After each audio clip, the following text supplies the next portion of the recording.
ওবাগি তো 50 দিনে পড়লো এবং সবার মুখোমুখি ওবাগি ঘুরছে। তুমি তো ক্যাপ্টেন, তাহলে কি ম্যাচ কি জিতে গেল নাকি?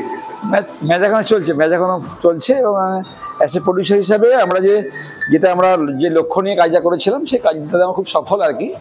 মানে একটা টিম, এটা তো একটা টিম গেম এবং টিমের প্রত্যেকটা মানে প্লেয়ার আর কি, যেটাকে বলা হয় যে ক্যামেরার পেছনে ক্যামেরার সামনে আমাদের script writer, post production teams, so they have done a tremendous job. এবং আমি প্রডিউসার হিসাবে আমি যেটা চেয়েছিলাম, আমি বাই প্রফেশন একজন ডক্টর, তো আমার দৃষ্টিভঙ্গি, আমার চা পাট একটু অন্যদের তুলনায় আলাদা এবং একদম বাঙালির যে সাহিত্য সংস্কৃতি একদম এসেন্সটা, শরৎচন্দ্রের আমার একটা বিখ্যাত গল্প যেটা নিয়ে এর আগে কোনো কাজ হয়নি কোনোদিন, এবং সেটাকে আমরা এই বিগ পর্দায় আনতে পেরেছি এবং সফলভাবে। এবং সফলতা তো একটা ধারক বাহক থাকে এবং সেটাকে আমরা সেটা দেখতে পাচ্ছি যে আমরা যে বিভিন্ন ফেস্টিভ্যালে পাঠিয়েছিলাম, ন্যাশনাল এবং ইন্টারন্যাশনাল ফেস্টিভ্যালে এখন চলছে, এখনও রেজাল্টগুলো আউট হয় না, কিন্তু ন্যাশনালে যতগুলো ফেস্টিভ্যাল ছিল সবকটাই আমরা প্রায় ক্র্যাক করেছি। মানে গোয়া থেকে, হায়দ্রাবাদ থেকে, জয়পুর থেকে, নিউ দিল্লি থেকে, এবং আমাদের best actress selected, nominated, best adapted play, best screenplay, best picture, কেউ মানে হোপ ফর দ্য বেস্ট। এবং সবচেয়ে বড় কথা যে যারা ছবিটা দেখেছেন মানে প্রত্যেকে, মানে নট অনলি দ্য ক্রিটিক, সাধারণ মানুষের চোখেও কিন্তু এটা অন্য ফ্লেভার লেগেছে, যেটা অন্য। এবং মিউজিকটা তো মানে একদম মহিলা music director Mousumi, she I done a tremendous job. এবং তার মধ্যে ক্রিয়েটিভিটি, যেটা বললাম যে এটা অন্যভাবে চিন্তাধারা মানে। এবং আপনি দেখবেন যখন আমি কাজটা শুরু করেছিলাম তখন মানে বলেছিল মানে সকল নাম করা মিউজিক ডিরেক্টর নয় কেন, ভালো ডিওপি নয় কেন, ভালো ডিরেক্টর নয় কেন, মানে আমি তখন বলেছি না, এদের মধ্যে আমার বিশ্বাস ছিল যে they can do a best. So ultimately মানে আমরা বেস্ট আউটপুটটা দেখতে পাচ্ছি এবং পাবলিক সবাই অ্যাপ্রিসিয়েট করছে। অ্যাজ এ প্রডিউসার হিসাবে আমি খুব খুশি। কি বলবে আজ সেলিব্রেশন নিয়ে কি ওবাগি? হাফ সেঞ্চুরি হয়ে গেছে, এবার waiting for century. Half century সেলিব্রেশনের জন্য আমরা এসেছি, আর সেঞ্চুরি হলে আরও বড় সেলিব্রেশন হবে, সেটার জন্য আগাম ইনভাইট করে রাখলাম সবাইকে। থ্যাংক ইউ সবাইকে এত ভালোবাসা দেওয়ার জন্যে, আর বিশেষ কিছু বলার নেই। Thank you. ওবাগি তো চারিদিকে মানে মানুষের মুখে মুখে ঘুরছে, যারা এখনো ধরো দেখেনি, দেখবো ভাবছে, কি বলবে তারা? যারা দেখেছে তারাই বলেছে, তাদেরকে তো আর কিছু বলার নেই, তারা নিজেরা বলে দিয়েছে। আর যারা দেখেনি তাদেরকে বলবো যে দেখে নিন, আপনাদের নিশ্চয়ই ভালো লাগবে সবার।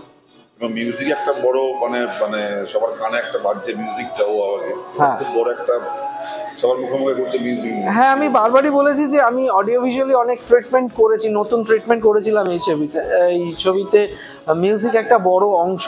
এবং এই সমস্ত এক্সপেরিমেন্ট করার জন্যে আমাদের প্রডিউসারকে ধন্যবাদ যে তিনি আমাদের সেই লিবার্টিটা দিয়েছিলেন আমাকে, যে তোর যা ইচ্ছা সেভাবে কর। তো সেই জন্য আমি এই মিউজিক নিয়ে যা যা এক্সপেরিমেন্টগুলো করি সেইগুলোতে সেই এক্সপেরিমেন্টগুলো দর্শকদের খুব ভালো লেগেছে।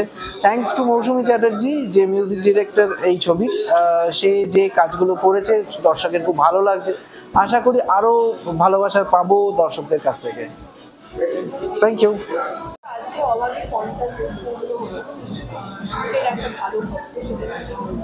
যে কোনো বাংলা ছবির পক্ষেই 25 দিন, 50 দিন, 100 দিন চলাটা একটা বিরাট বড় ব্যাপার। এবং সত্যি কথা বলতে কি 50 দিন চলছে একটা বাংলা ছবি, এটা কমই দেখা গেছে মানে মানে খুব মানে অতীতে। তো আমার খুব ভালো লাগছে এটা ভেবে যে একটা বাংলা ছবি, তাও শরৎচন্দ্রের গল্পের উপর নির্ভর করে তৈরি করা, একটা পুরনো একটা গল্প, অথচ মানুষ সেটাকে অ্যাকসেপ্ট করছে। এবং সেটা শোজ যে 50 দিন চলছে, সেটা তো দেখাচ্ছে যে মানুষ সেটাকে অ্যাকসেপ্ট করছে, মানুষের ভালো লাগছে ছবিটা দেখতে। শরৎচন্দ্রের গল্প, সেই গল্পে কিছু মানুষের একটা জীবনের খুব মিল পাওয়া যাচ্ছে, যার জন্য ছবিটা এত মানুষের মন কেড়ে নিয়েছে। হ্যাঁ, একেবারেই সত্যি কথা যে শরৎচন্দ্রের মতন একজন সাহিত্যিক আর উপন্যাসে যার কোনো মানে দ্বিতীয়টি হবে না বাংলা সাহিত্যে, তেমন একজন লোকের লেখা গল্প যে সত্যি ক্লাসিক, এটা যে সময়ের বাঁধকে অতিক্রম করে এগিয়ে গিয়েছে। আজকে 2024-এও তার লেখা উপন্যাসের উপর ভিত্তি করে, ছোট গল্পের উপর ভিত্তি করে একটা এরকম ছবি তৈরি হচ্ছে যেটা 50 দিন চলছে, সেটাই কিন্তু একটা বিরাট অ্যাচিভমেন্ট। এবার সেটা বোঝা যাচ্ছে যে বাংলা সিনেমা যে সাহিত্য নির্ভর ছিল এক সময়, সেটাতে কোনো ভুল ছিল না, সেটাই পে অফ করেছিল কিন্তু একটা সময়, সেটাই প্রমাণ করে আবার নতুন করে। আমরা দেখতে পাচ্ছি একের পর এক ছবি বাংলা সিনেমার সাহিত্যের উপর কিন্তু ভালো রকম সাফল্য পাচ্ছে, সেগুলি অবৈধ বেরো, সেসব দর্শকদের কি বলবে? সেটা তো আমি বলেই দিলাম দর্শকদের যে সাহিত্য নির্ভর যে ছবি একসময় বাংলা ভাষায় তৈরি হতো, তারই আরেকটা উদাহরণ আমরা দেখলাম, এবং সেটার সাকসেসটা আবার করে প্রমাণ করে যে বাংলা ভাষায় সাহিত্য নির্ভর ছবি হওয়ার প্রয়োজনীয়তা আছে।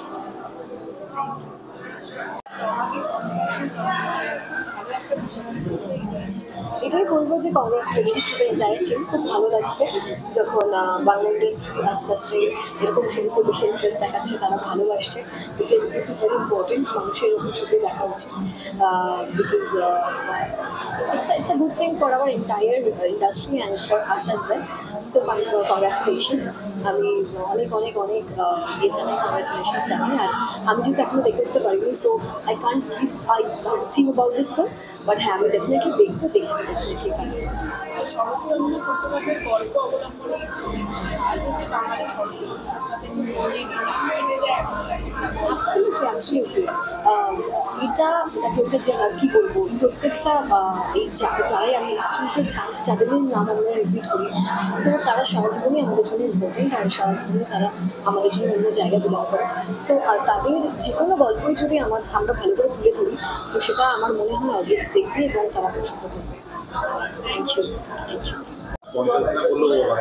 হ্যাঁ, এবং সিনেমা নিয়ে তো চর্চা চলছেই, তাহলে তোমার মিউজিক নিয়েও তো খুব চর্চা, কি বলবো? খুব ভালো লাগছে। আমরা এই ছবিটাতে যে মিউজিকটা খুব যথেষ্ট খেটে বানিয়েছি, একটু অন্যরকম কাজ হয়েছে, এক্সপেরিমেন্টাল কাজ বলা যেতে পারে। ওভারঅল আমাদের ফিডব্যাক খুব ভালো, সবাই ভীষণ অ্যাপ্রিসিয়েট করছে, ভালো লাগছে। বলবো এখনও যারা ছবিটা দেখেননি, গানগুলো শোনেনি, তারা প্লিজ গানগুলো শুনুন, ছবিটা দেখুন।